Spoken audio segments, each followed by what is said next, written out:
A lot of life to give right now. Dragon will help achieve that safety orbit. During the CRS-31 cargo resupply mission, Dragon successfully performed a reboost test for NASA that demonstrated Dragon's ability to change the station's orbit, and we'll see a similar test coming up, and that'll help inform plans for the upcoming commercial resupply mission number 33 with SpaceX, where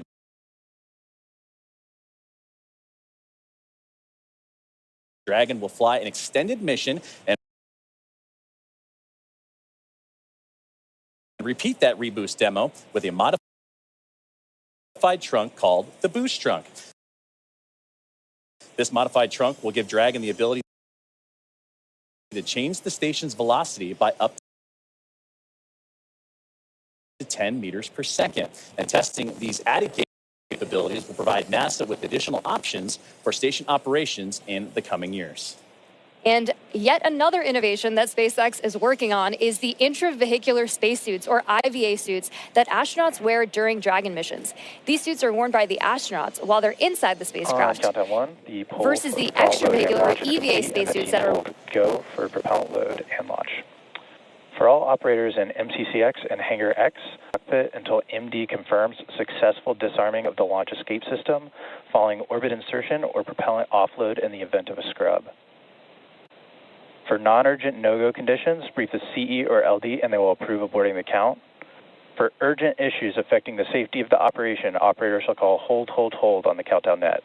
Launch control will abort the launch auto sequence immediately and proceed into launch abort. At T-minus 10 seconds, launch control will be hands-off and relying on automated abort criteria for the remainder of the count. Operators advise launch director whether structural breakup or fire is imminent or occurring per Dragon manual flight escape rules.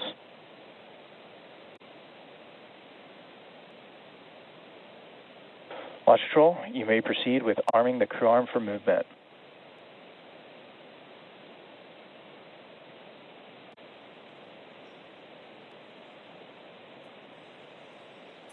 Arming crew arm for movement.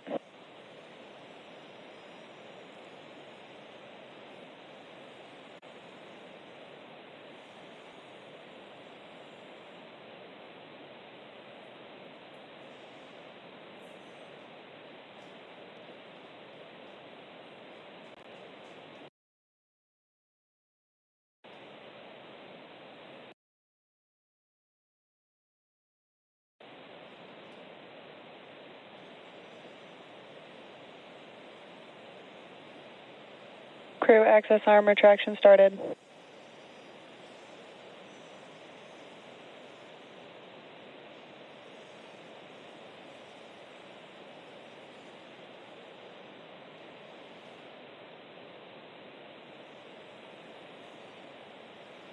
And we are watching the crew access arm rotate away from the Dragon Endeavour and the Falcon 9 rocket. That was an incredible view, Nick, from up high, 275 feet in the air.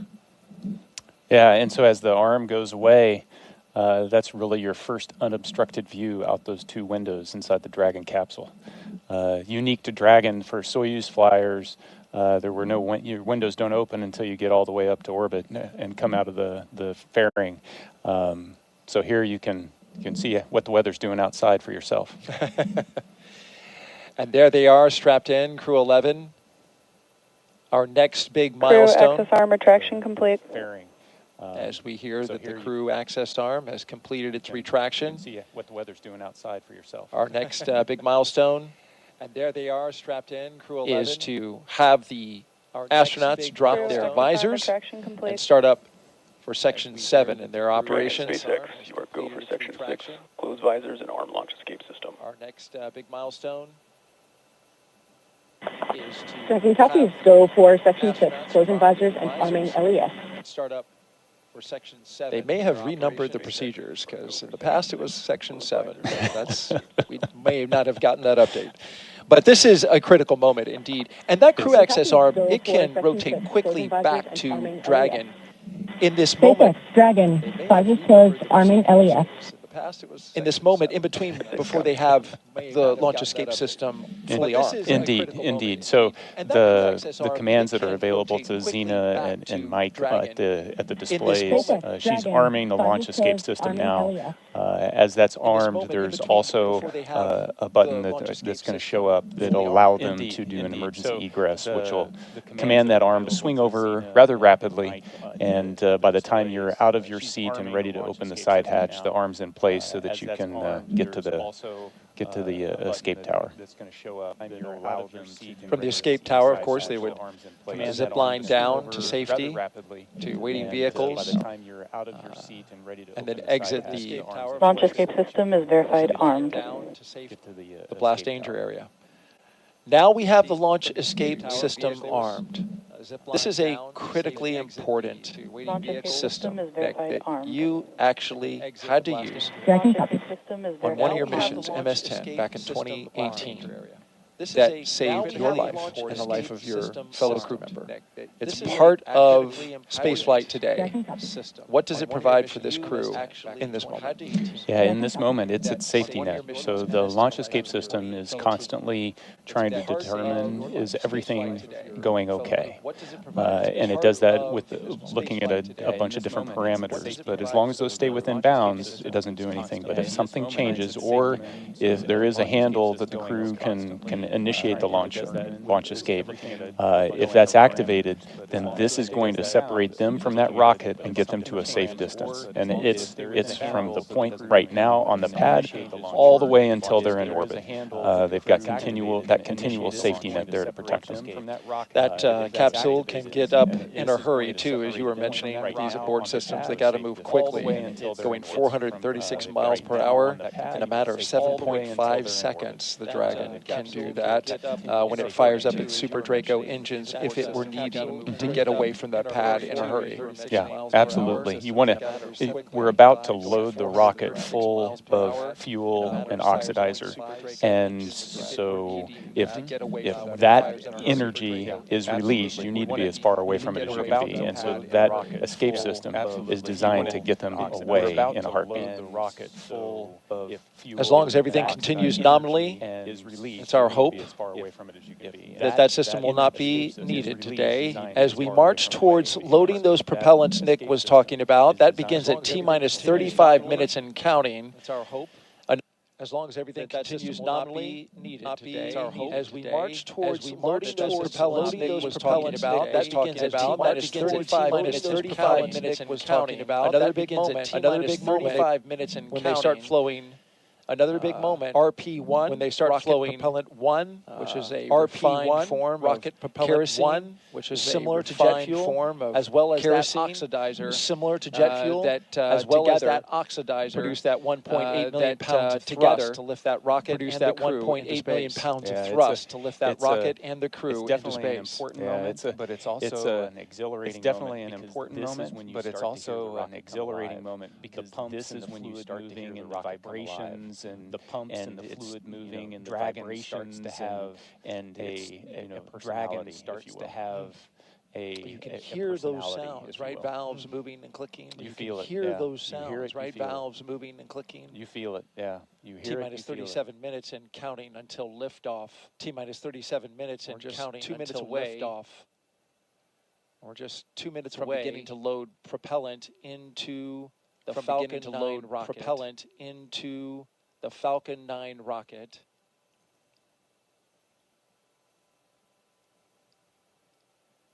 Weather is looking good at the moment. We are 90% go. Weather is looking good at the moment. We are 90% clouds in the area. There was a small concern for cumulus clouds in the area. Of course, this is July. That's just the 10%. Florida, because of course, you can see even now in Florida the sea breeze from the cool ocean. Even now, Nick, starting to create sea breeze from the cool ocean. Starting to create those little cumulus clouds bubbling up around the pad. We had a clear sky earlier. We're getting a little bit now, but overall, we had a clear sky earlier. We're getting a little bit now, but overall, we're expecting that should be clear. It's the glass half full. I like that. It's the glass half full. As long as we have that blue sky straight over top of the rocket, as long as we have that blue sky, we are good to go. Straight over top of the rocket, so far right now, we are good to go. And so far, right now, range is green clear. conditions. The area around the pad, The range is boat clear. traffic has the area been around cleared the by pad. range operations. Boat traffic has been cleared by Our range partners operations. at the United States Space Force, Cape our Canaveral partners Space Force at the Station. United States Space Force, Cape where Canaveral Nick, Space of Force course, Station, you in the Space Force, a brigadier general, where Nick, of course, you have in the cleared Space the Force, a range. They are brigadier currently general, monitoring it. Have making cleared sure the range. that, They are currently no one monitoring can it into the path making sure that of the rocket no from one down can on the get ground or into the in the path ocean of the rocket from down on the ground for or the in reason the that ocean. if anything were to happen and any For the equipment reason or that any if anything were to spacecraft parts happen were to come and down any on them, you wouldn't want to equipment pose a or risk any to those below. spacecraft parts were to come down on them, you wouldn't want to pose a risk to but those it below. highlights just the public expansive safety is team important. that even But it for highlights just this the one expansive place, team, that the number even of organizations for that have to this work together, one place, and the number of they're organizations necessary that for have to work success. together, and they're necessary for success. Our four-person crew, 2 NASA astronauts, 1 JAXA Our four-person astronaut, crew, and 2 NASA astronauts, Roscosmos 1 JAXA cosmonaut, astronaut, and seated a in launch Roscosmos position, cosmonaut seated in launch monitoring position, their systems on their heads-up displays. Monitoring their systems on their heads-up displays. In the foreground on the right, that is a launch tower for Starship, the vehicle that SpaceX is currently testing and developing for use, among other things, in the human landing system for NASA. The launch auto sequence has started. And that's the call that began propellant flowing into the rocket. And now we are on an autonomous timeline counting down to 0 at 12:09 p.m. Eastern Time. This is a good milestone. It really signals that we're going to space. Yeah, it's the clock is definitely ticking. Up to this point, the crew's been strapped in for a little more than 2 hours. There's been margin built into the schedule just in case, the side hatch doesn't pass its leak check or a suit doesn't, whatever pops up, we've got a little margin. As we get closer and closer to liftoff, that margin disappears. And so now we're on a pretty tight timeline all the way down.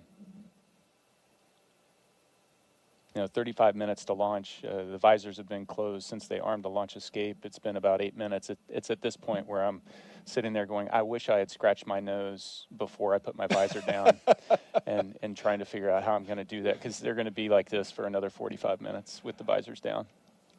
Boy, that sounds like a long time when you put it that way. Well, there's great anticipation, right? This is the moment they've been training for, a year in the making. For Zena Cardman, who's essentially trained twice, even longer than that. They have been looking forward to this moment for so long and training so intensely, and here it is upon us. Yeah, and the time for reflection was in those 2 hours leading up to this point. At this point, now it's the mental rehearsing. They're chair flying exactly what's going to happen during the next 10 minutes when they lift off, and all the different things that they're going to need to do, as well as the couple few activities that they're going to have once they get to orbit. Chair flying. That's what our astronauts are doing right now, and we'll stay with them as we count this down. For now, let's send it out to SpaceX in California.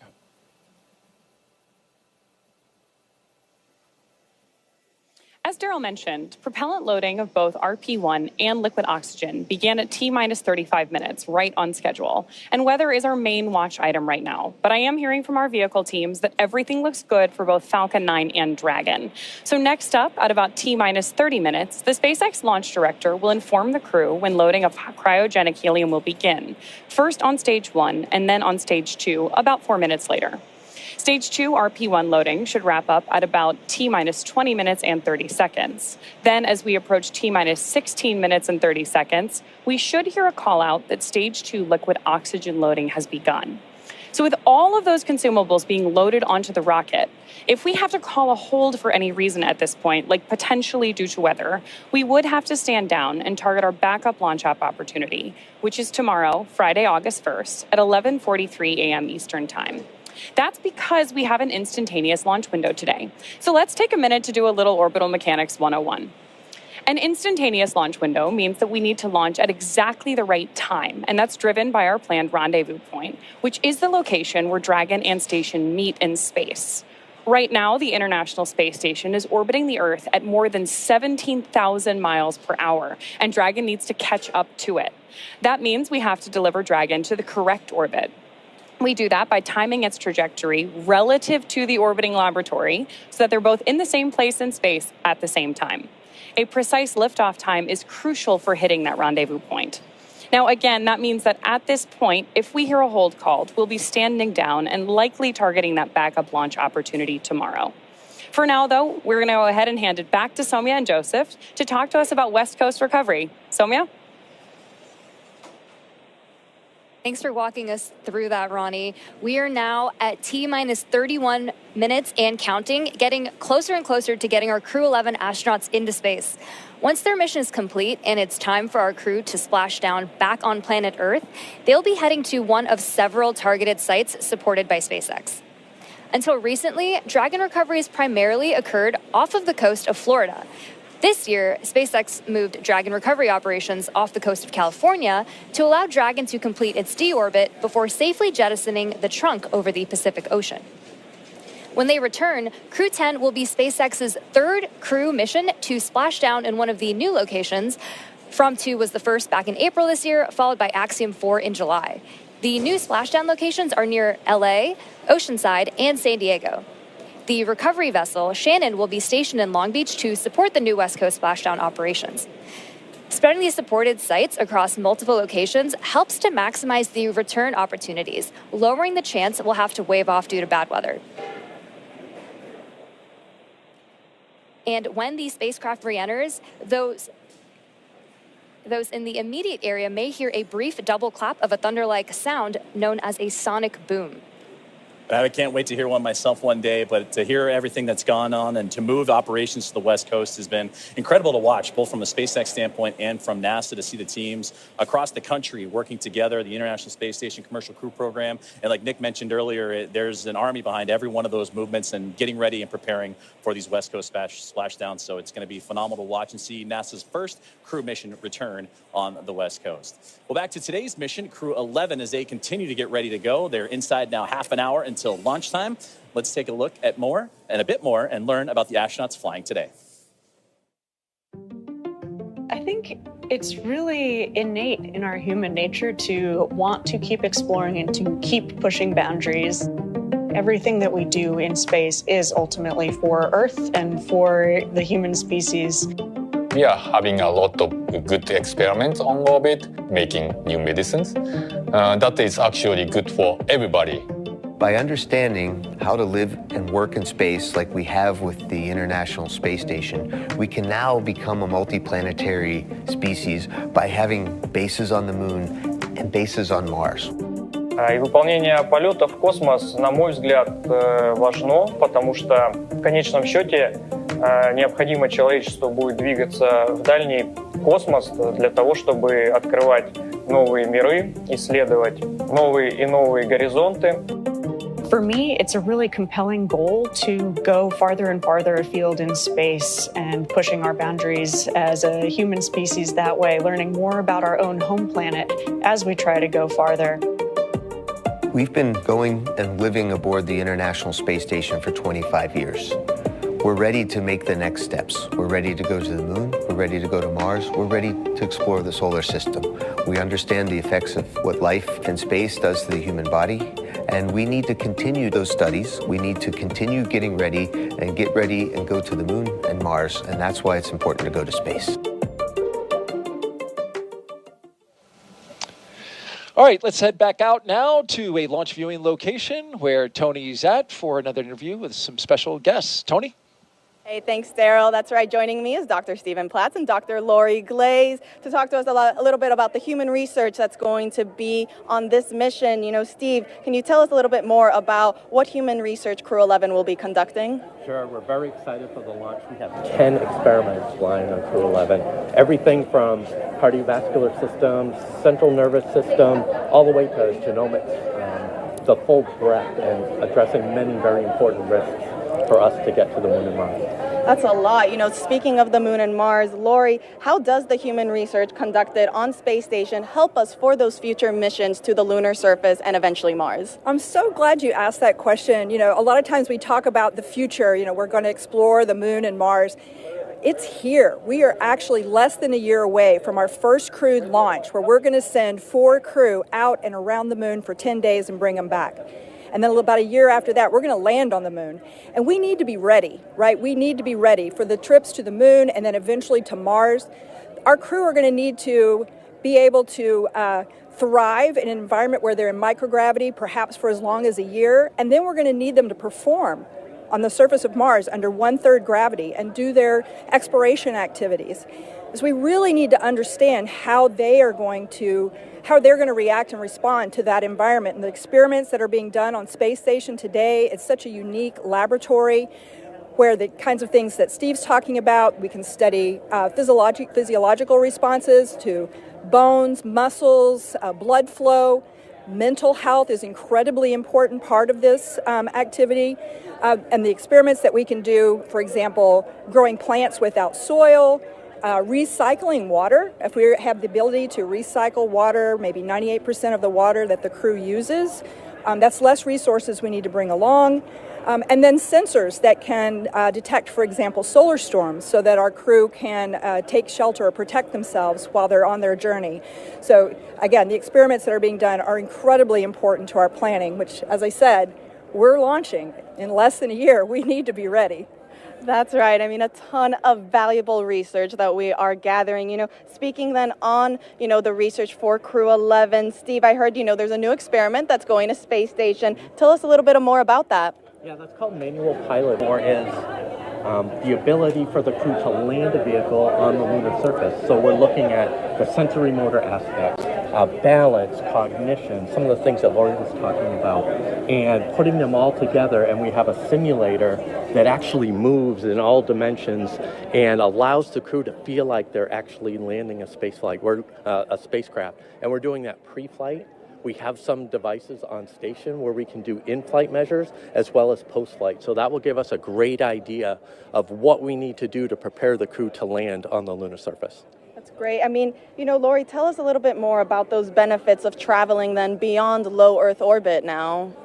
Well, you know, the reasons we're going to the moon and eventually the ability to establish a permanent presence on the surface of the moon, a base per se that we can go back and visit multiple times, is the science that we want to conduct on the surface of the moon will be incredible. We're going to a place that is totally different than where the Apollo astronauts landed, so totally unique environment, different lighting conditions, different geology of the rocks.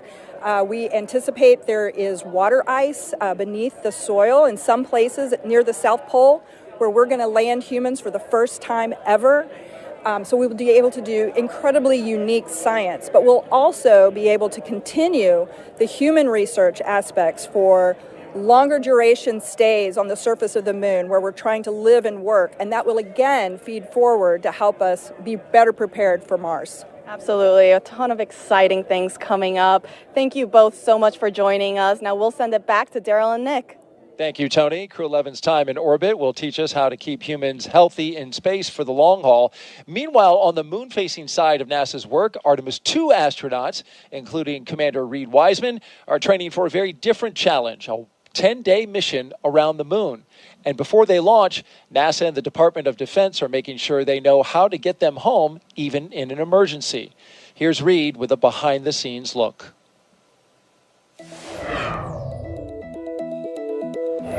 Hi, I'm NASA astronaut Reed Wiseman, commander of Artemis II. I'm here at the Kennedy Space Center in Florida, and as you can see, work is well underway for our next mission to the moon, both on land and off the coast. Back in June, teams with NASA and the Department of Defense used an area of open water off KSC to rehearse procedures for a possible rescue after an ascent abort from the SLS rocket. Instead of using astronauts, they used a set of test mannequins staged inside the crew module test article, a full-scale mock-up of the Orion spacecraft. You can see pararescuers jump from a plane into the water with their specialized equipment, then approach the spacecraft, open the capsule, and transported the mannequins to the helicopter safely for medical care. This was one of 2 emergency procedures they rehearsed should they need to rescue me, Victor, Christina, and Jeremy during an abort scenario. And back to your own land, now that the upper stage integration is complete inside the vehicle assembly building, teams with NASA's Exploration Ground Systems have been running SLS integrated testing, where they powered up both the core stage and boosters for the first time in preparation for our 10-day journey around the moon. That's a look at your Artemis Moon Minute. For more Artemis updates, scan the QR code on your screen right here or visit nasa.gov/Artemis-Roman numeral 2. Nick, I know you're excited for Artemis. Absolutely. One of your fellow astronauts you spend a lot of time with, Christina Cook, is going up. Yeah. You know, the astronaut corps is small, so you know everybody in the corps, and so I'm excited to see all four of them take their trip around the moon. It's exciting. It's been a long time for NASA, more than 50 years. All right, now let's send it back to SpaceX in Hawthorne, California. Thank you very much, Daryl and Nick, and it was impressive to hear that interview and that Moon Minute, and it's amazing to see how interwoven what's being done with these crewed missions to the International Space Station and how they impact moving forward and the Artemis campaign. So incredible to see about how those two crews and how those two missions work together. Now, as we get back to today's launch, we're now approaching 20 minutes away in the countdown for NASA SpaceX Crew-11 mission to the International Space Station. So let's take a look at Falcon 9 that's on your screen now, and that is a two-stage rocket that is 29 feet tall and getting ready for liftoff, and again, approaching 20 minutes away. At launch time, it produces more than 1.7 million pounds of thrust. So, that is impressive firepower. Yeah, and rockets like Falcon 9 don't use all that thrust just to go straight up. Early in flight, Falcon 9 performs a gravity turn, which is a smooth pitch maneuver. RP1 load complete. Hearing good call-outs over the nets, which is a smooth pitch maneuver that tilts the rocket sideways to build up horizontal velocity. You may hear this call-out about 10 seconds into launch as the vehicle is pitching downrange. And once the first stage completes its portion of the mission, it shuts down and separates. And a stage rocket like Falcon 9 sheds that booster to eliminate the weight and uncover the Merlin vacuum engine on stage 2. To reach orbit, the vehicle needs to go fast, hitting an orbital velocity of about 28,000 kilometers an hour. And that's just to keep it from falling back to Earth due to gravity. That's fast enough to lap the Earth in about 90 minutes or fly from New York to here in Hawthorne, California in under 10 minutes, which is about 7 times faster than the U.S. Air Force's SR-71 Blackbird. After stage separation, today's booster will be landing at Landing Zone 1 at Cape Canaveral Space Force Station. This particular booster will be returning to Earth for its third time. The second stage takes over from there, powered by a single Merlin vacuum engine, also known as the MVAC. With its extended nozzle and optimized design, the MVAC drives maximum performance, producing 220,000 pounds of thrust in the vacuum of space. On today's mission, we'll light that engine 4 times before deploying the final payload into orbit. Now, so much of what makes Falcon 9 remarkable happens in flight. SpaceX for countdown check-in brief.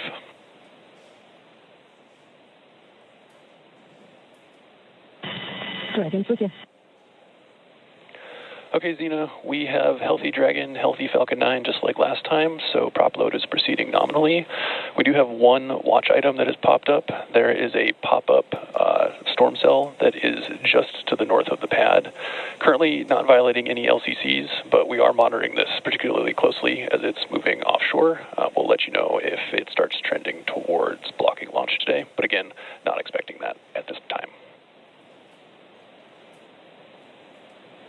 Dragon copies all. We've got a healthy Dragon, healthy Falcon. We're proceeding towards launch. Only watch item is a storm cell that is north of the pad moving offshore. We'll continue monitoring, but otherwise looking great. That's a good readback. And great communications there from the team here at SpaceX on the ground in Hawthorne, monitoring. What we've been keeping an eye on throughout the broadcast here today is that weather popping up, but everything else looks strong and healthy. The Falcon 9, the capsule itself, and the crew, they're still ready to roll as we're now about 17 minutes away from the launch. Now, talking back to Falcon 9, and what remarkable happens is what happens in flight. It's the first stage, landing itself on land or on a drone ship in the middle of the ocean, the fairings that can parachute back, all ready for another flight to space. Every part of Falcon 9 is a part of a larger design that comes together to do one thing, and that's escape Earth's gravity. And getting to space is the first step to building our multi-planetary future. At the top of Falcon 9 today, the crew is sitting inside Dragon Endeavour. Dragon has played a significant role in advancing our future in space by safely transporting crew to and from the International Space Station. There are currently 5 Dragon spacecraft supporting human spaceflight missions: Endeavour, Resilience, Endurance, Freedom, and our 5th and final Dragon, Grace, which just launched the Axiom 4 mission last month. Designed with safety as the highest priority, Dragon is capable of carrying up to 7 passengers to and from Earth orbit. The Dragon spacecraft has Stage 2 LOX load has started. 16 Draco thrusters. As you heard that great call out there, as the fueling continuing to make its way into the rocket. And those 16 Draco thrusters can be used in space to help navigate the spacecraft to its destination, each providing 90 pounds of force. Now, that doesn't include the 8 Super Draco thrusters used for an abort, which are no longer active once the crew is in orbit. To date, Dragon has been to orbit 53 times, including 48 trips to the International Space Station and 18 human spaceflight missions. And as we mentioned earlier, today's Dragon, Endeavour, has been pretty busy, having also flown NASA's Crew-2 mission, Axiom 1, and NASA's Crew-6 and Crew-8 missions. Overall, for the Dragon fleet, this will be Dragon's 49th visit to the space station and its 19th human spaceflight mission overall, and the 5th Dragon flight this year. Dragon is the first private spacecraft to take humans to the orbiting lab, having flown 300,000 pounds of cargo and more than 1,000 experiments to space, as well as 70 crew members representing 20 countries. Our versatile Dragon spacecraft can autonomously dock with the International Space Station when outfitted with a docking adapter, which is just how it's configured for today's flight. And when it's not going to the space station and it's in free flyer mode, the docking adapter can be swapped out for a cupola, as it was back during the Inspiration 4 mission. Another option we have is the Skywalker hardware, which supports extravehicular activities or spacewalks, as we did during the Polaris Dawn mission. And amazingly, there has been a Dragon in space for 1,358 consecutive days since Crew 3. Now, with T-0 coming up in about 14 minutes or so, our teams are continuing to do a series of system checks to ensure Dragon and the Falcon 9 are ready, with fueling continuing to get underway. And again, we're monitoring that weather that the teams here at SpaceX are keeping an eye on and have been relaying up to the crew. So let's check in with Ronnie with the latest. Thanks, Joseph. So as you've heard, we are still on track for an on-time launch today, and we're monitoring lots of different factors as we get closer to liftoff. Most importantly, both Dragon and Falcon 9, of course, carrying our Crew-11 astronauts, continue to be healthy. You heard that we've wrapped up Stage 2 RP-1 loading, and that Stage 2 liquid oxygen loading also wrapped up on time at about 16.5 minutes to go.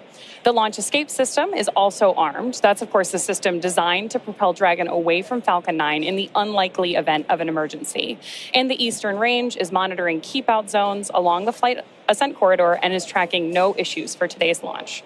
Weather continues to be a watch item, so we'll keep an eye on that. But for now, we are go for the 6th mission of Dragon Endeavour.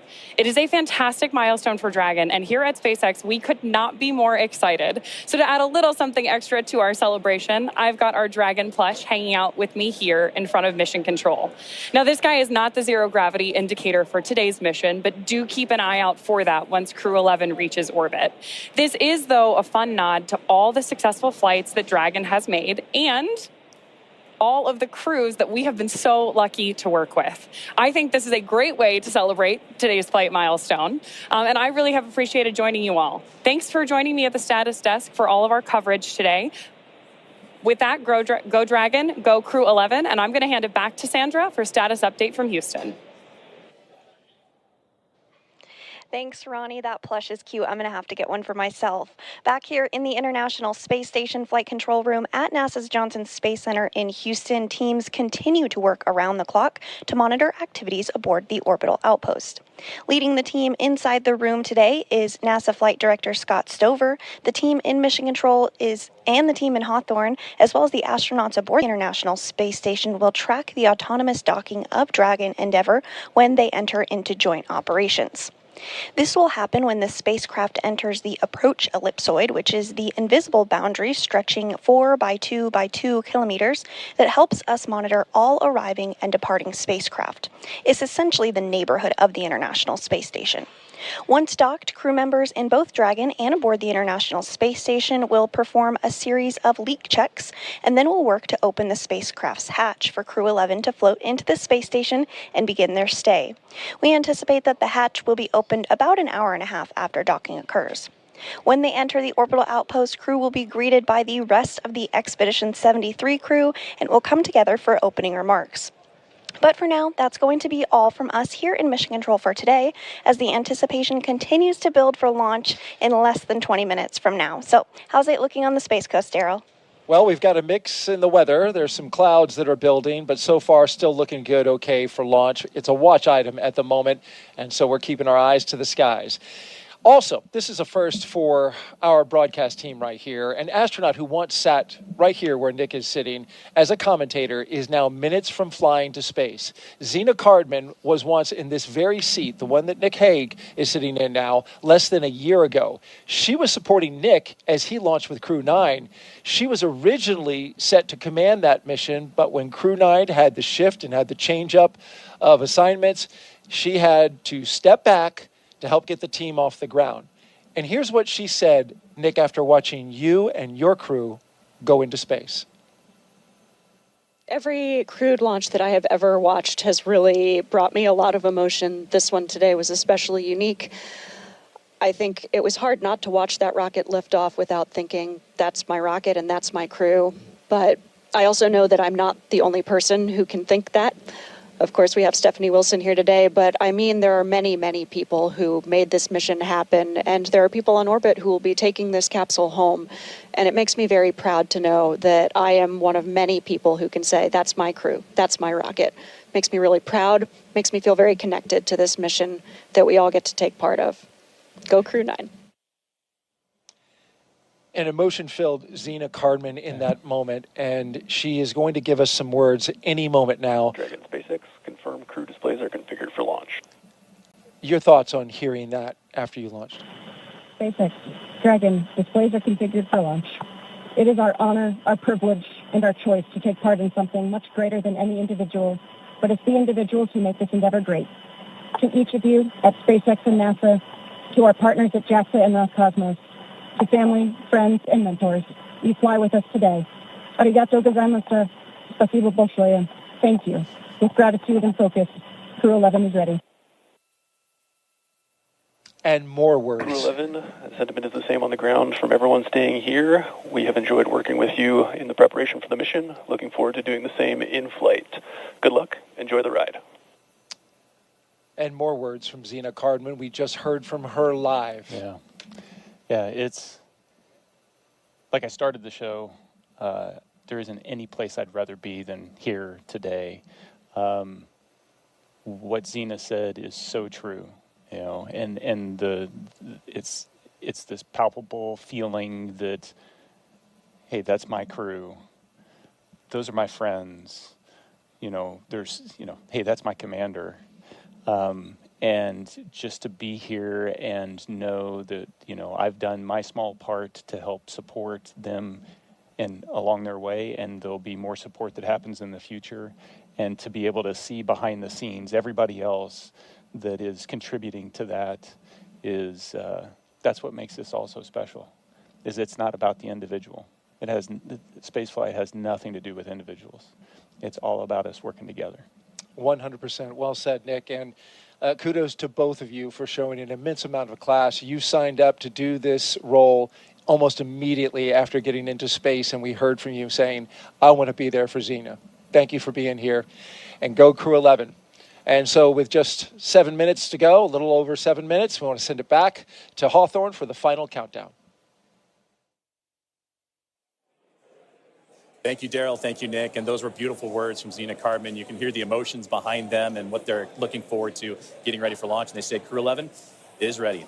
As you mentioned, about 7 minutes and change to go until we have liftoff, and we're still awaiting the final propellant loading to complete, and then we'll get into engine chill, and more milestones will be along the way. It's going to be about a 9-minute ride to orbit, and then Dragon in the second stage will continue to coast for a few minutes after that once the first stage and second stage have performed. You'll be hearing some of those performance calls as we get into that final countdown, and then after liftoff. These are SpaceX flight controllers reporting on the trajectory, speed, booster, and performance, and the key milestones, but there are some other calls calls that you'll hear the crew make as well, especially after liftoff. The crew will report out a few number and letter combinations which mark different abort zones throughout the flight up the eastern seaboard. The first two, 1A and 1B, are abort modes available. Has started. And right on cue for the engine chill that has begun. And those first stage abort zones, again, 1A and 1B for that first stage. Next are 2A through E. Those will come into play once the second stage kicks in, but we'll only hear that 2A call. And diverting a little bit from the other naming systems, we'll hear the call Shannon, which refers to Shannon, Ireland. This means that the crew could target off the coast of Ireland if they needed to abort late in that second stage burn. You'll hear these different calls throughout the flight uphill along the way, and the performance callouts from the guidance, navigation, and control officer, and also the propulsion lead. So we're coming up on T-minus 6.5 minutes. We heard that the engine chill is started, and that means that that small trickle of fuel making its way into the engine to prime it Stage for 1 fuel load launch. complete. So we already heard that stage 1 engine chill has already started, which is a key process that prepares the engines for flight. Right now, the prop in the tanks is isolated from the engines. Sorry. The prop in the tanks has already started trickling in to the Merlin engine pumps as the engines are chilling for the start sequence. And we do this because the super chilled and densified liquid oxygen is really, really cold. And we use this process to bring the engine hardware down to a cooler temperature before flowing all of the LOX and propellant into it during flight. At liftoff, Falcon 9 is consuming 700 gallons of fuel per second. So engine chill helps us to prevent thermal shock and ensures nominal engine performance. Shortly, coming up, we should also hear the call out for stage 1 RP1 load completion. As you mentioned, engine chill is now underway. We're getting ready for those next call-outs that'll be coming up here shortly, as we are now almost 5 minutes away from liftoff, and that's where they're going to configure for terminal count. And that will be a call for Dragon to configure to terminal count and transition into internal power. Falcon 9 tanks are pressurizing for strong back retract. And at this point, the Dragon onboard computers configured for terminal count. Perfect, right on schedule, and those onboard computers now taking control of the spacecraft. You also heard the call out for pressurizing to give extra structural stability for the rocket as it makes its way uphill. So we're approaching now 4.5 minutes away, and then around that time, you'll hear, you mentioned it there, the strong back retract, and that'll allow provide access to Falcon 9's fueling lines and umbilicals for prop load and different gases being loaded on board. But right now, everything's starting to wrap up in Somia. It's exciting to get to this. Strong back retract has started. Exciting to get to this point of the countdown. As you heard it right there, the strong back retract is on its way.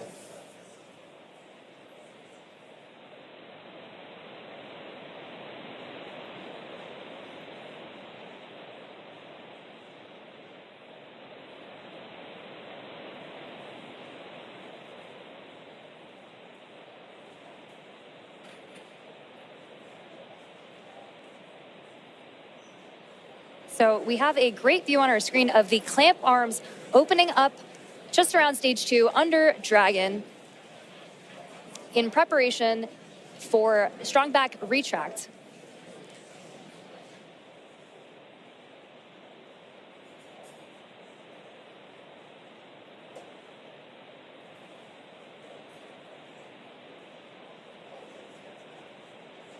We have some really great views on our screen of that happening right now. And you can see it just moving ever so slightly away from Falcon 9 and the Dragon spacecraft, those clamp arms opening. And again, those late stages, those fuel lines starting to wind down their fueling procedures as we're about to hit T-minus 3 minutes until launch.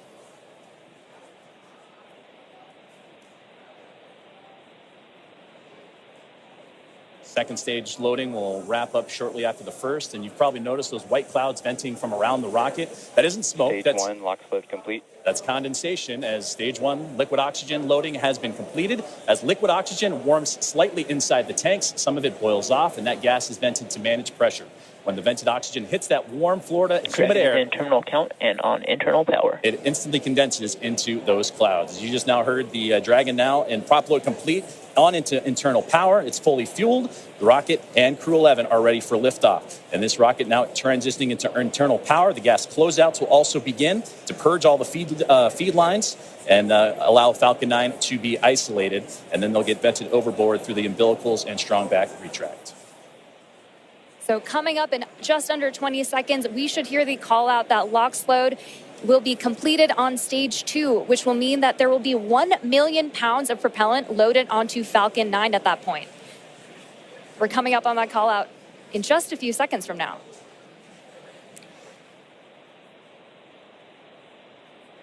Stage 2, LOX load complete.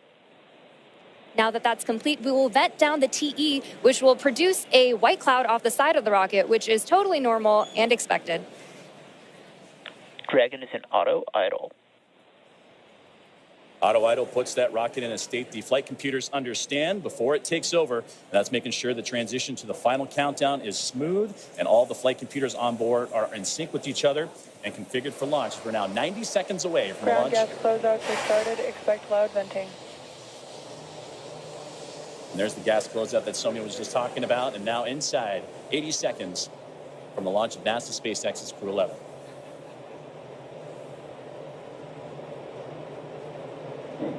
On countdown net, hold. We are standing down for a violation of weather rules.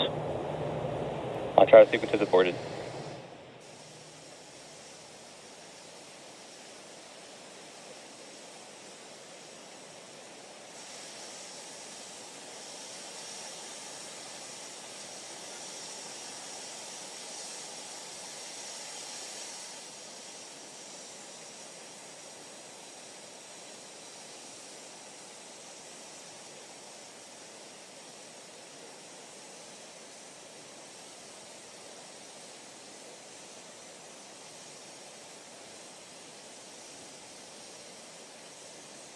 So as you've heard over the nets, we did just have a hold called at the T-1 minute mark. And that hold due to weather, that was something that we've been keeping an eye on. Our team here in SpaceX and Hawthorne, as well as NASA, we're monitoring that throughout today's broadcast in preparation for launch. But unfortunately, standing down looks to be the case as the weather has created that violation. But we'll continue to monitor and await for the news officially from the teams on the ground as that weather violation looks to come into play for launch today. Dragon, SpaceX, bad luck on weather there. We just got clipped by a cumulus cloud right over the pad, so ended up scrubbing for weather. With that, you are go to proceed to 5.100 for launch scrub. We'll begin offloading the rocket.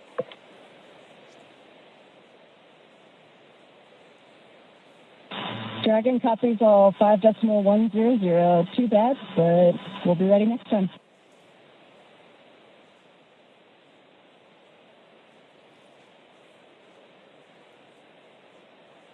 And there you heard the call up to the crew that unfortunately the weather just not playing alongside with today's excitement of a launch for NASA SpaceX's Crew-11. But we have mentioned a couple times throughout the broadcast today that there are backup opportunities starting as early as tomorrow. 11:43 a.m. Eastern time is what the target time is for tomorrow's next attempt for launch for Crew-11, but it came right down to the wire, Somia, with that T-1 minute. But you heard on the loops there that it was just clipped, as they said, by a cumulus cloud to violate the weather rule. So unfortunately, today's launch attempt has been scrubbed due to weather. You know, and there are 1,000 different ways that a launch can go wrong, and so we want to ensure the safety and reliability, even if it is a weather scrub. So we will stay with coverage of the crew as we follow them through the egress procedures and make their way back to crew quarters for now. And you said the key word right there, and that is safety, the safety of the crew and everyone involved on this launch and opportunity, because that's what was talked about even in yesterday's press briefings with all the program managers and representatives of NASA, SpaceX, Roscosmos, and JAXA, is that we'll launch when we're ready and everything lines up the way it needs to be. And unfortunately, due to weather, not the case today. But to recap and look back at everything that Crew-11 has done, they walked right up to the T-1 minute to launch mark as everybody was safe and sound. They went through their procedures earlier today, did super-latent checks, also did communications checks, and were able to go all the way to the pad, climb aboard the Dragon spacecraft, and get ready for launch today. But again, unfortunately, due to weather, it will not happen, and we will target that next launch attempt, which again is going to be tomorrow at 11:43 a.m. Eastern time. We will stay with coverage of the crew as we follow them through the egress procedures, getting out of the spacecraft and making their way back to crew quarters. And to do that, we're going to head back out onto the space coast of Florida and join Daryl Nail and team as today's launch attempt for NASA's SpaceX Crew-11 has been scrubbed due to weather. Daryl? All right, thank you, Joseph and Samia. We appreciate your coverage there. And now back here with NASA astronaut Nick Hague. We just returned from being outside. We were planning to watch the launch right there from a nice viewing spot here at the press site, the Kennedy Space Center in Florida. And unfortunately, even as we walked out, Nick, we got a sense that this might not happen because clouds had been building in and around the area. We had dark clouds overhead of us. We got up on our area to watch the launch and heard a Phase 1 lightning alert go off. And then my heart kind of sank a little bit because I thought that might be it. Yep, then you see the clock stop. Yes. And you know it's happened. So it's disappointing. But there's a reason we do it, and that's to keep everybody safe. It's so critically important. As you look at this shot here, you can see that just right over top, you've got some darkened clouds in the area. This was a result of a sea breeze that when we started the day, the launch weather officer improved our forecast to 90% go, but there was a 10% concern that the sea breeze was going to develop earlier in the day than originally forecast. And that sea breeze, which is this is very common here in Florida in July, once that air starts moving over the ocean and onto land and meets the warm air, our blue skies went to cumulus clouds scattered across the spaceport. And we just had one get just inside the 10-mile radius. Dragon SpaceX, for awareness, we're looking at approximately 50 minutes for the prop offload time. So it should be approximately 1700 UTC when we are able to proceed with 5.100 and rotate the seats.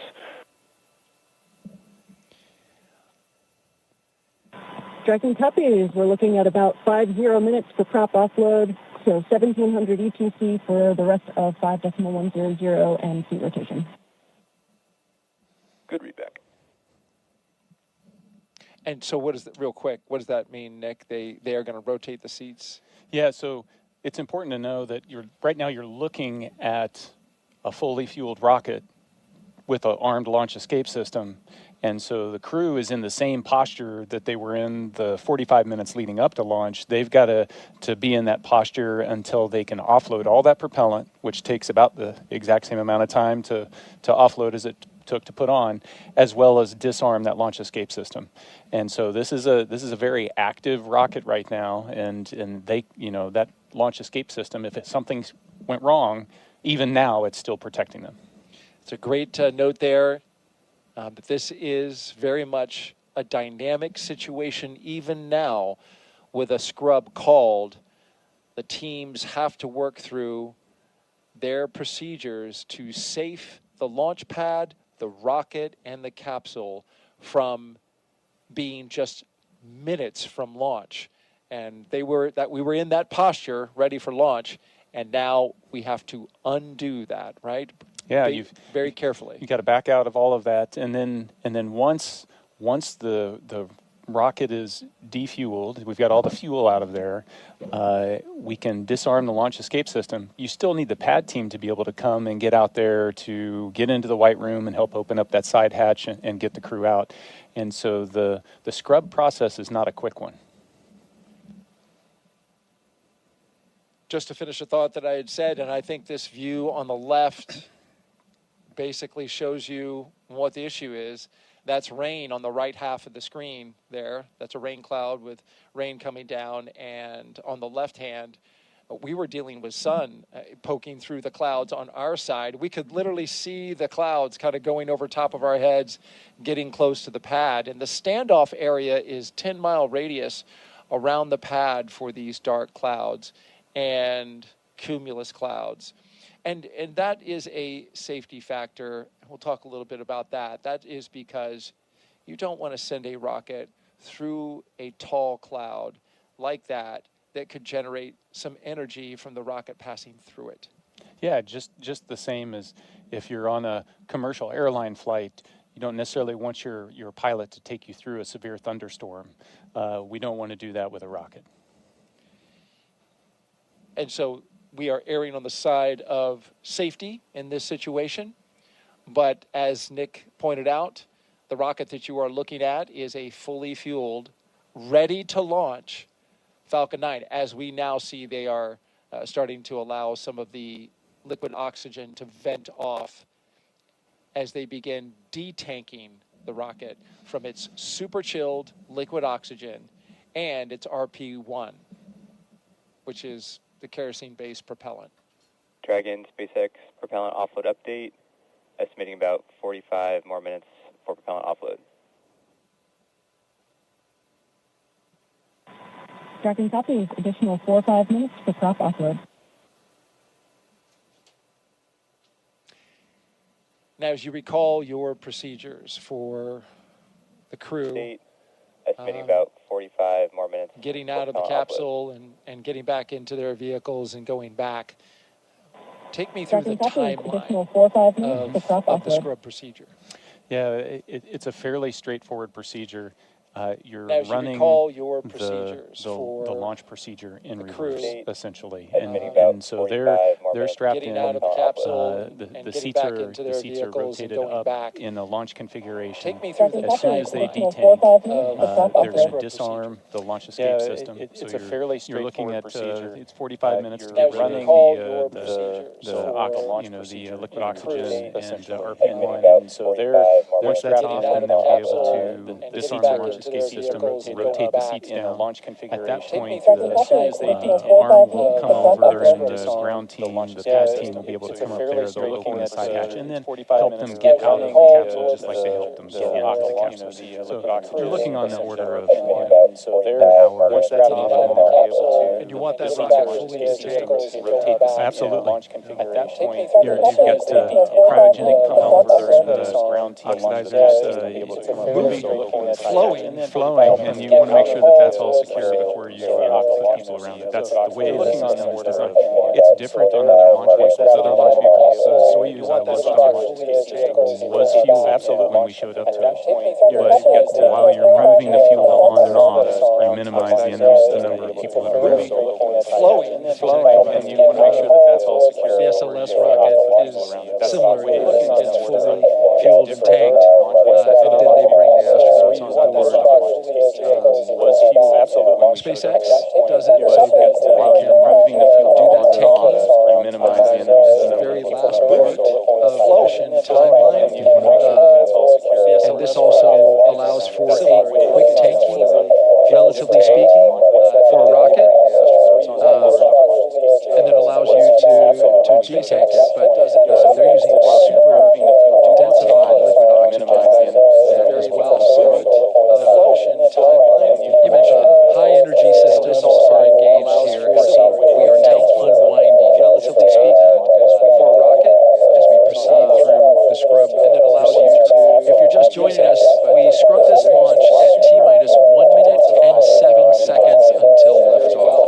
We had a healthy rocket, a healthy spacecraft, we had a clear range, and we just had weather in the area of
a live launch escape system that you're in, but inevitably there's okay, so once we get out of here, what's the next step? When is our next opportunity going to be? They've already been looking at weather predictions for days out, so they understand what the impacts to the phasing and the mission profile might be, the potential for bad weather in the upcoming days, and so they're already starting to think about, okay, so what's the next opportunity, and then having to get into the psyche of, okay, let's do this again, and it is to the T, to the minute, do it again. So it's very much a Groundhog Day. All of it, every single minute of the, roughly what do we 6-hour countdown where it begins for the astronauts. Mm-hmm. And you mentioned the backup days. Joseph mentioned those before. He tossed over to us, but it's worth mentioning again. Our backup opportunities are tomorrow, Friday, with a T0 at 11:43 a.m. Eastern Time. Our coverage would begin at 7:30 a.m. on NASA Plus. The weather for tomorrow is just a little bit better than it was today, but what does that tell you, right? We scrubbed today. It's 85% go. The concern is the same, because the same pattern could develop. It's cumulus clouds building up and around the pad, but I will add this. We have moved a little earlier in the day, so the later that sea breeze develops, the better opportunity we'll have for getting some clear weather. If we can't do it tomorrow, then our next opportunity would be Saturday, August 2nd. We'd still have an 85% go for Saturday. Same concern with cumulus clouds here at the launch pad. In both of those cases, well, let me talk about the backup number 2. The T0 for that day would be 11:21 a.m. for a launch, and that would be an instantaneous window. And you can see the pattern. We move about 22 minutes early every single day that we delay from this particular T0 today. And of course, that's orbital mechanics. We've got time. You want to explain that one? Yeah, sure. So the international. Oh.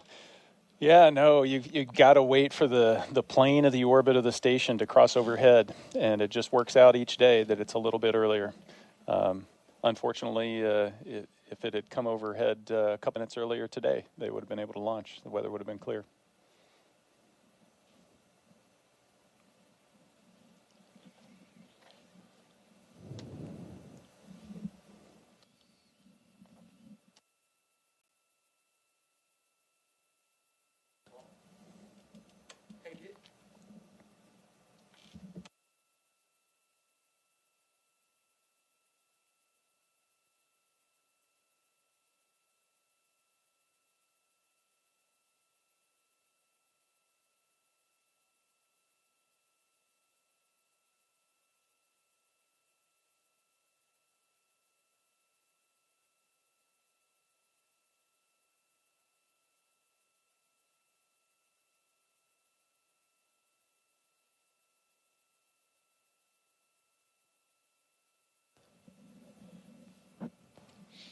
I just mentioned the backup opportunities. One thing about both of these next launch opportunities, unfortunately, we're going to really have our eyes set on the ascent corridor, because now there is a trough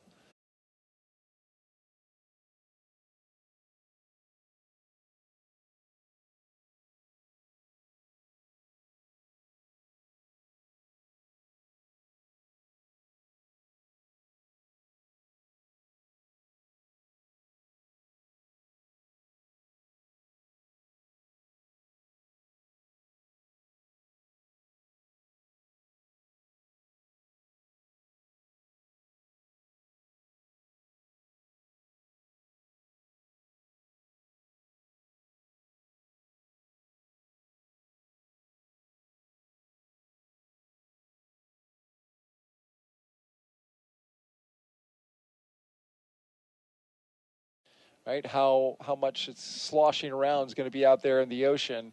You need good conditions, a baseline of conditions, in order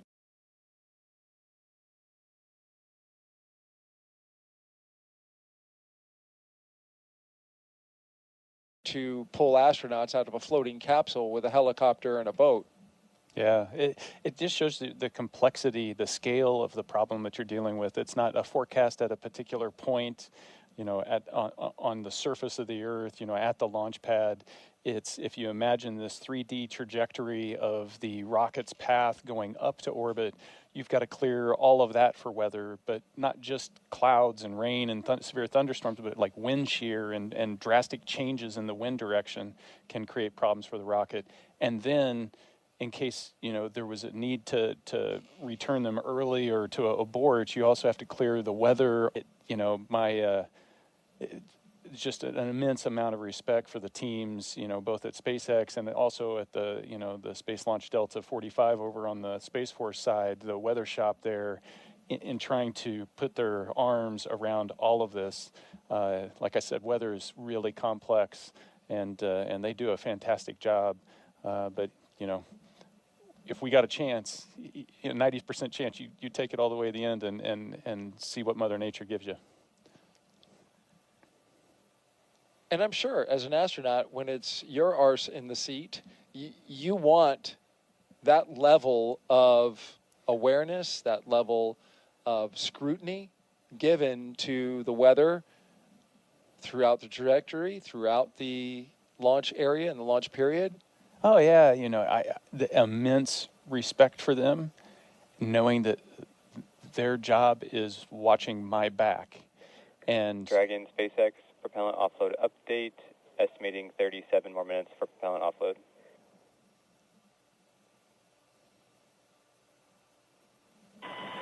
Dragon copy. 37 more minutes. The clock ticks slowly. Hope you got 37 minutes worth of stories, Nick. But I, like I was saying, it just takes so much to do that when you're sitting in that seat there, if you get the call for a scrub, there's no question. It's, you guys are the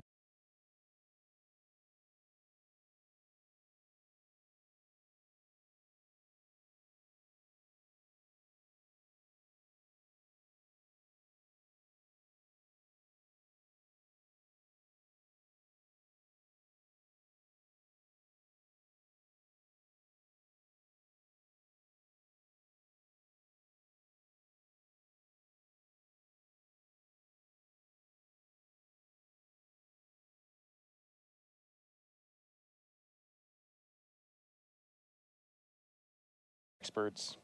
This is the safest thing for us to do right now, and you're all in. You're not second guessing. But you also have that moment, like when we were standing out there, you're like, oh.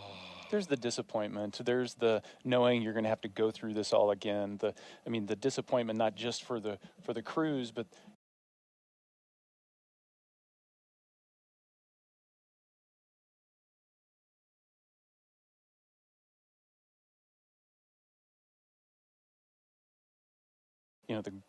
the team that's in quarantine with the crew has got Groundhog Day again.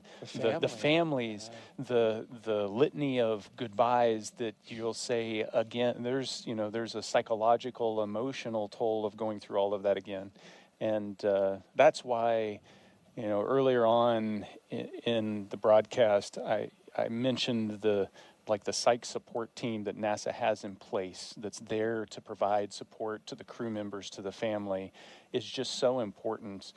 Even when something like this, relatively minor, not stressful something happens, there's still an emotional toll, and they're there to support everybody through it. And that's just because NASA recognizes the importance of that kind of support. And so I can't say enough about what they do. So critical. If you are just joining us, you are watching live coverage of the launch broadcast for NASA and Space.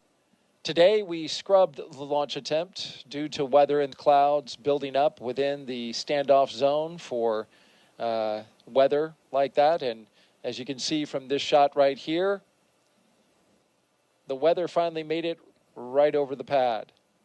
And so now, while we have a fueled rocket on the pad and we're looking and in fact detanking at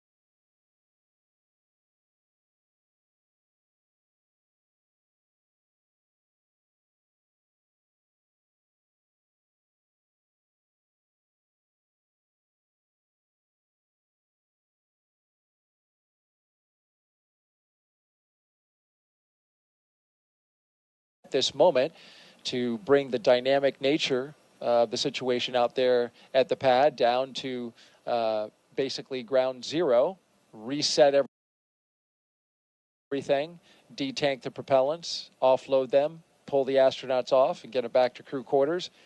We look ahead to our next attempt, which is tomorrow,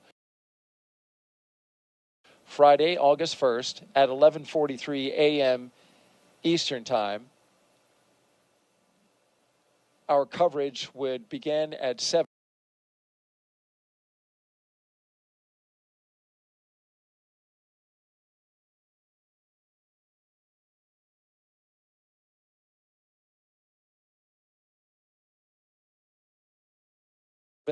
a.m. for what we will now affectionately call Launch Groundhog Day.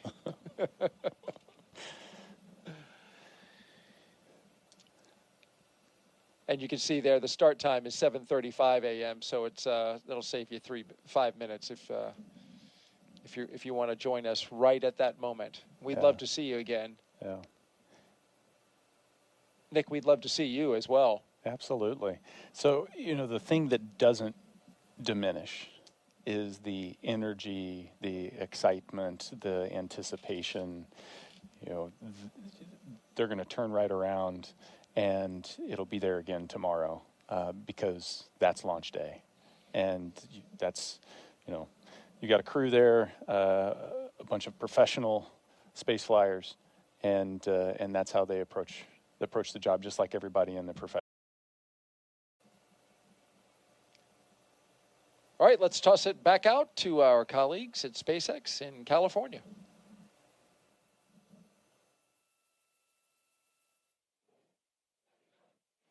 Thanks so much, Daryl. So couldn't agree with you both more. What we're doing here is trying to make sure that we are effectively doing the launch procedures in reverse. Right now we're detanking Falcon 9, so we're taking about 1 million pounds of RP-1 and liquid oxygen off the vehicle so that our crew can safely exit the spacecraft.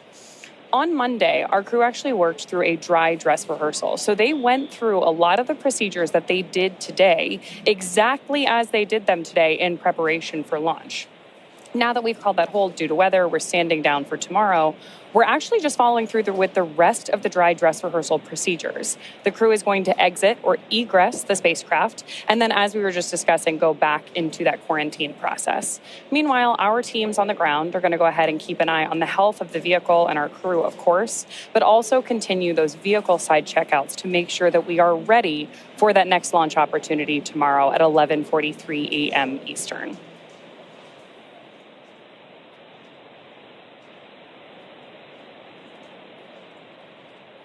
We've got about 30 minutes, a little bit more, waiting on that detanking. And obviously, you've got a view of Crew-11 there on the left-hand side of your screen. And down in the corner, you can see that Dragon spacecraft sitting on top of the rocket, still at LC 39A at Space Force Base in Florida.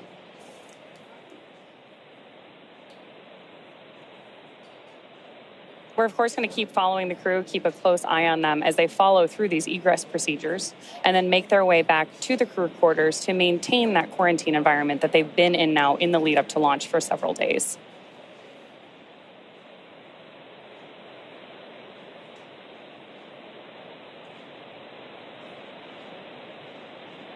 Anytime we have crew on board the vehicle, safety is the most important thing. So while our teams continue through this detanking process, we are also going to continue our coverage and stay with our crew until we know that they have safely departed our launch pad.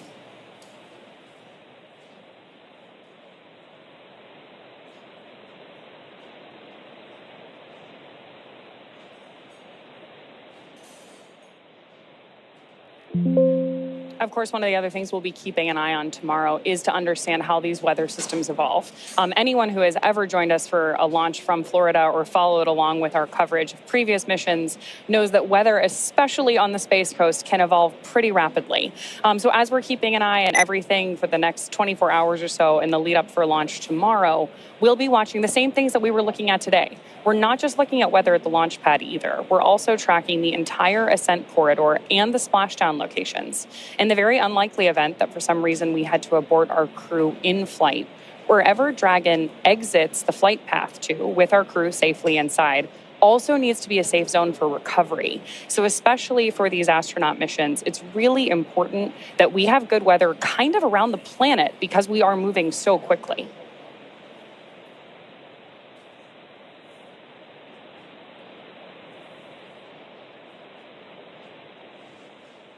Yeah, you're absolutely right, Ronnie, as we continue to follow along with today's coverage of NASA SpaceX Crew-11 today and back here in Hawthorne. And you mentioned something that was the biggest key, whether it's prop loading or offloading, the procedures that were needed and required to do so, whether it was the static fire or preparing for actual launch day today. And that is safety. And that goes back to what everybody has been talking about throughout the mission, throughout the broadcast today, but even going into the pre-launch press conference yesterday with all the program managers, representatives from NASA headquarters, the International Space Station Commercial Crew Program, SpaceX, Roscosmos, and JAXA. That was the biggest key for them, is that we will fly when we are ready to fly, whether it's hardware or the weather that surrounds the crew itself. And that is unfortunately what has occurred today with that violation coming in. And to recap, that violation and that hold was called right up at the T-minus 1 minute mark to launch. And there you can see a great view of the Dragon SpaceX spacecraft that is sitting up on top there with Crew-11 still inside. And Ronnie, you mentioned that we still have about half an hour or so for that detanking of the Falcon 9 rocket. There you can see the crew just taking it easy, relaxing. They're just kind of waiting their turn, waiting their time is again to safely prep the rocket. You'll see the crew access arm when the time comes, come back into view and connect itself to the spacecraft as well.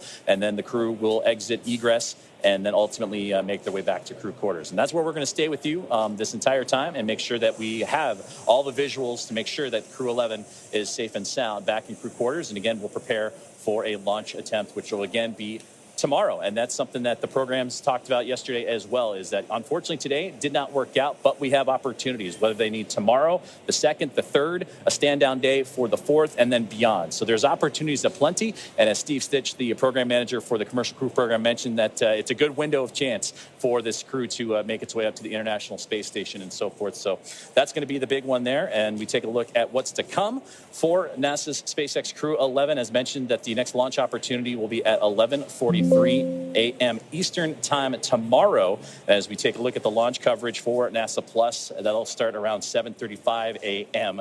Eastern time, and we'll get to hear from Daryl, Nick, and the team as we go through these same procedures and get ready for the next launch attempt. But unfortunately, again, today, due to weather and that cumulus cloud rule that came in right at the T-minus 1 minute mark, right up into the very last moments of the countdown, that hold was called that we heard over the communications loops from the teams here in SpaceX, as well as the NASA teams monitoring closely, standing by as well. And you can see that those clouds are rolling on in over top of the rocket, the spacecraft, and the launch pad itself. So tried to get ahead of it, but unfortunately with the case, we'll try again tomorrow. But so far, everything in terms of the detanking and updates provided regularly with everyone on the loops, the crew being informed, the teams on the ground informed, and communication continuing to roll out as we follow along with the detanking of today's launch attempt for NASA SpaceX Crew-11.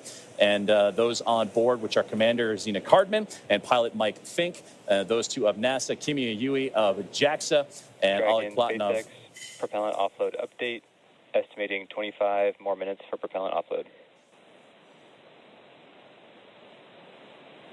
Dragon copy, 25 minutes for prop offload. And And a great update there that there's still about 25 more minutes left in that detanking of the Falcon 9 before that crew access arm and the procedures to take the crew and egress them out of the Dragon spacecraft can begin. But again, that Crew-11 team, there you can see them sitting comfortably in their chairs, just waiting their time and being patient with the process. Is everything working to maximize the safety of the crew, safety of the vehicle, and the area surrounding the launch pad itself. So unfortunately, again, scrubbing today's launch attempt due to weather, but our next attempt will be coming tomorrow morning at 11:43 a.m. Eastern time, and we look forward to seeing the crew work back to their launch procedures, the teams on the ground. And like Nick mentioned earlier, Daryl and Nick over on the Space Coast, that spaceflight is the ultimate team sport, and you need a lot of teammates to make things like spaceflight and launches happen. And that's what's being enacted right now, unfortunately, due to weather and a scrub, but that put into play with all the procedures needed and necessary.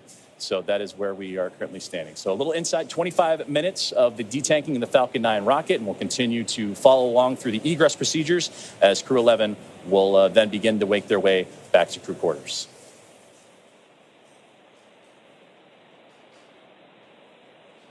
We are...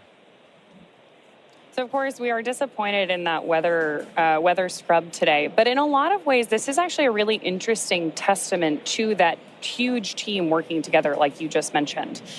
We have, of course, Crew-11 safely on board Dragon and Falcon 9 right now. It's important to note that we had no issues impeding today's launch from either Falcon 9 or the Dragon spacecraft, or any of the ground systems supporting this vehicle. There are a lot of different engineering teams at play here. We obviously have everyone supporting the crew, the ground side teams. All of that was working as expected. Ultimately, the safest way to launch a rocket safely is to have done it before. So the fact that we're able to step through these procedures, we have these critical flight rules about saying when do we know this vehicle is going to be safe to operate, is a really important part of making sure that we execute every mission safely. So even though it is a bummer that we aren't able to go through at launch today, it is a really good sign that we saw no vehicle side issues, everyone working together. And calling it off when that was the right thing to do.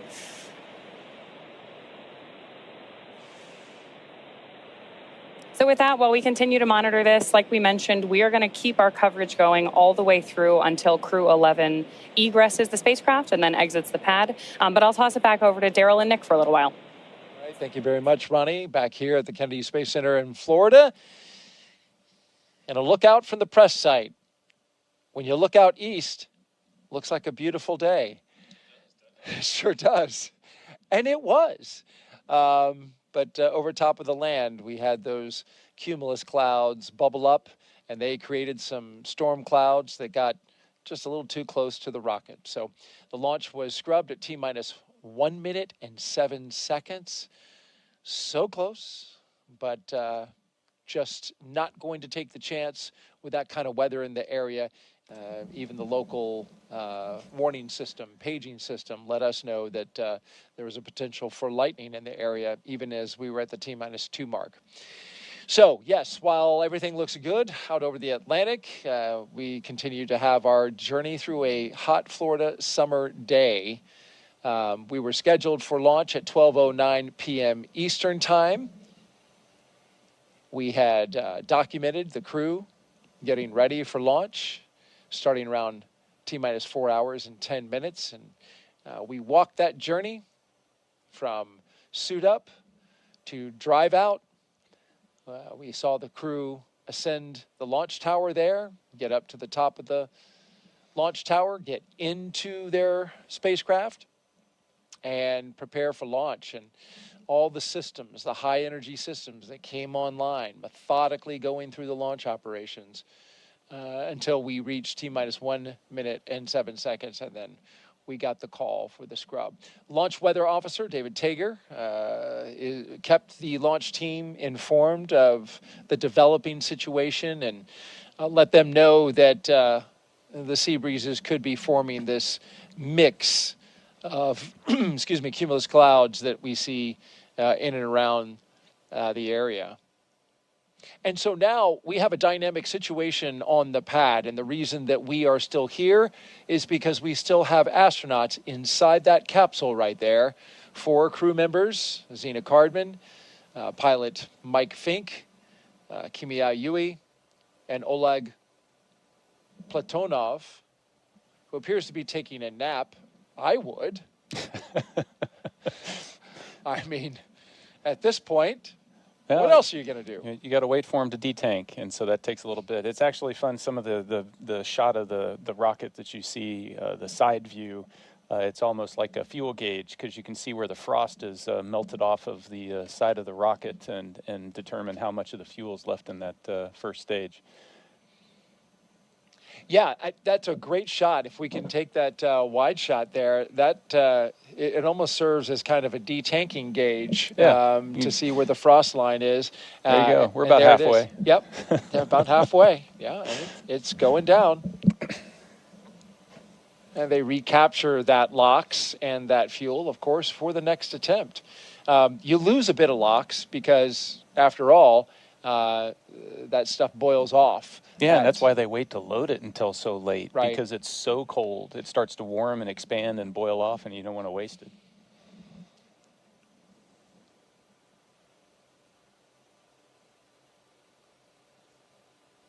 So the question now becomes, or the question that I will ask now is, what do the astronauts do after they get out of their capsule and go back to the astronaut crew quarters? This kind of served like a dress rehearsal. They have now had 2 of them, which is good practice for an operation like this. But you don't need to practice anymore. So what do you do? Yeah, so you're gonna get out of the capsule. Everything runs in reverse all the way back to the ONC building to crew quarters. You're gonna get out of your suits. The suit techs are going to get those all cleaned up so that you're ready to try again tomorrow. And then I guarantee you that all 4 of them, the first thing on their mind is, okay, so when are we having the meeting to talk about, is tomorrow a viable launch opportunity? Is the weather good? Are the systems good? Is the phasing work so that we can get to where we need to be? Is that good? And then get the thumbs up to press for tomorrow. Or if things aren't lining up right, then when is the next opportunity after that? And, of course, they're going to be checking in with family. I imagine they're probably going to be checking in with family on the ride back to ONC. Absolutely. And have also heard, and I have seen crews do in the past, check out what's the schedule at the beach house. Because, it might be an opportunity to go out there and kind of take the stress of the day and the scrub off for just a few hours. If you're trying again tomorrow, then there's probably not enough time. You may want to try to tag up with family again. And if you're going to scrub and it's going to be a few days, then you can, hey, let's just have a quiet evening and step away from the crew quarters, go out to the beach house, put your feet in the ocean. So too quick of a turnaround. It can be. So in that case, maybe, since there's 4 of them, they, just have a little bit of a pickleball match, kind of let off some steam, and then get back to quarantine. No, maybe not any athletic events. We don't want to risk any late injuries prior to launch. I hear